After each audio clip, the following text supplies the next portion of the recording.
11 days of Hanuman Chalisa பூஜை இன்றைக்கி start பண்ணியாச்சு. டே 1 தான். ஏர்லி மார்னிங் எழுந்திரிச்சு பிரம்ம முகூர்த்தத்தில் வந்து ஆஞ்சநேயருக்கு வந்து நெய் விளக்கேற்றி அவருக்கு பிடிச்ச மாதிரி நம்ம நெய்வேத்தியம் வச்சுட்டு 11 டைம்ஸ் ஹனுமான் சாலிசா வந்து கண்டினியூஸாக படிக்கணும்.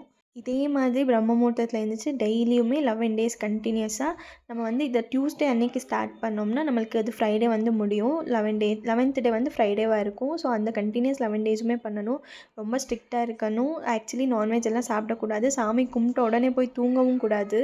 ஆக்டிவாக இருக்கணும். ஹோல் டேவும் ஆக்டிவாக இருக்கணும். எந்த டைம்லையும் நமக்கு லேசியாக இருக்கக்கூடாது.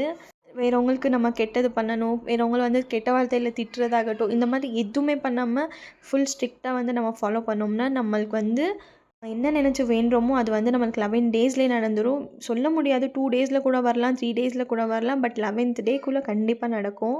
பர்சனலாக எனக்கு இது நடந்திருக்கு. நான் 4 டைம்ஸ் 3 டைம்ஸ் பண்ணிவிட்டேன். இது 4th டைம் பண்ணிகிட்ருக்கேன். ஸோ உங்களுக்கு இதில் ஏதாச்சும் டவுட்ஸ் இருந்துச்சுன்னா கண்டிப்பாக கமெண்ட்டில் கேளுங்கள்.